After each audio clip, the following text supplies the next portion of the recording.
AA izin baca sebuah tulisan dari Kiai Haji Hasan Abdullah Sahal.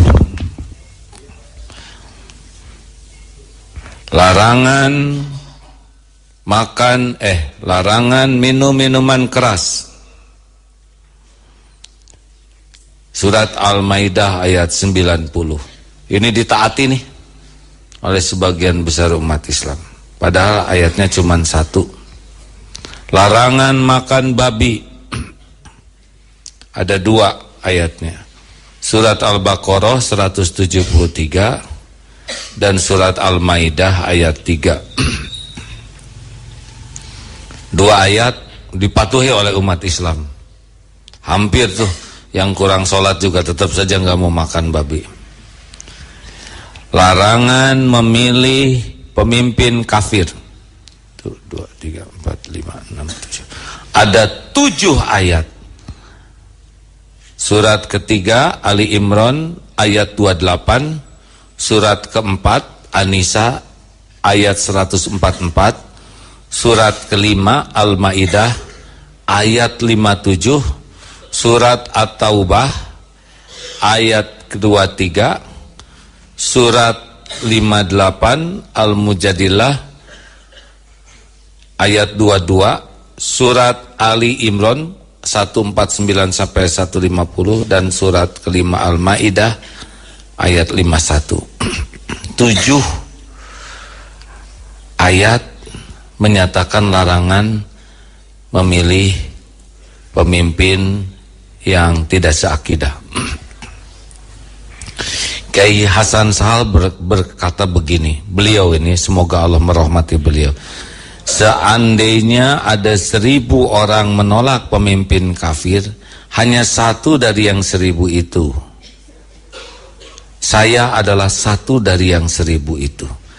Andaikan ada 100 yang menolak pemimpin kafir, saya adalah satu dari yang 100.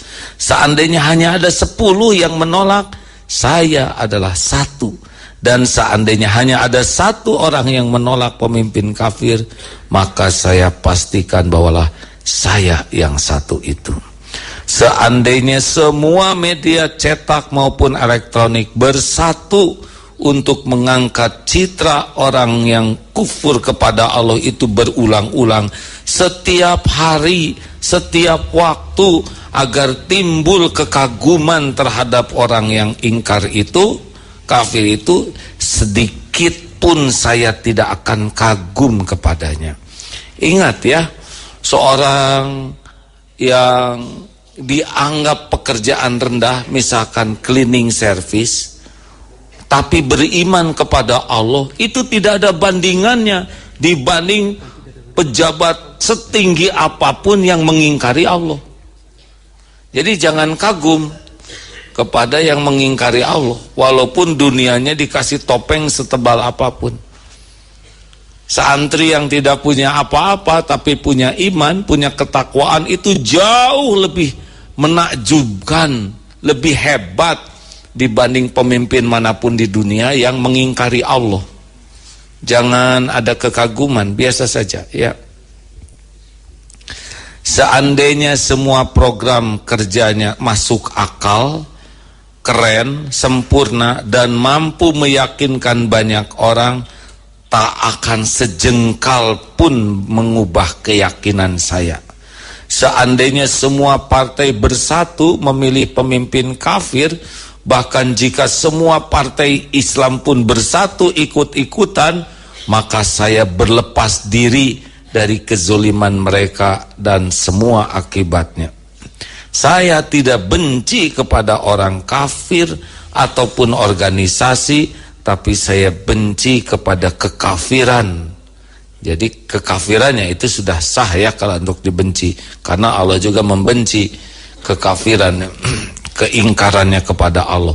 Kafir itu yang mengingkari Allah, mengingkari kebenaran, mengingkari ketuhanan Allah dan pendukungnya. Saya tidak ingin berdebat dengan Anda karena pendapat ini, apalagi jika Anda Muslim. Bagaimana saya bisa meyakinkan Anda sedangkan firman Allah saja Anda lewati. Tapi bagaimanapun takdir Allah di atas segalanya. Hadanallahu wa iyyakum ajma'in. Amin. Nanti yang terpilih terserah Allah. Tetapi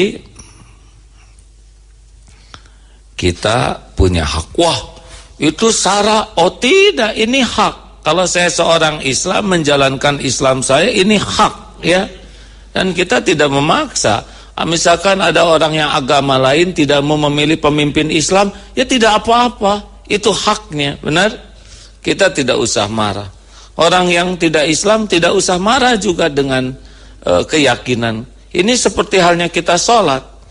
Kita tidak makan babi karena Allah melarang kita makan babi, tidak boleh marah yang lain, ya. Karena ini adalah ibadah kita, termasuk tidak memilih pemimpin yang tidak seakidah. Ini adalah hak. Ini adalah amal soleh kita. Begitu? Kita tidak usah marah-marahan. Kita paham dalilnya, kita lakukan. Toh nanti Allah takdirkan siapa yang terpilih, itu mah ketentuan Allah. Tapi apa yang kita lakukan kembali kepada kita. Jadi amal atau jadi dosa.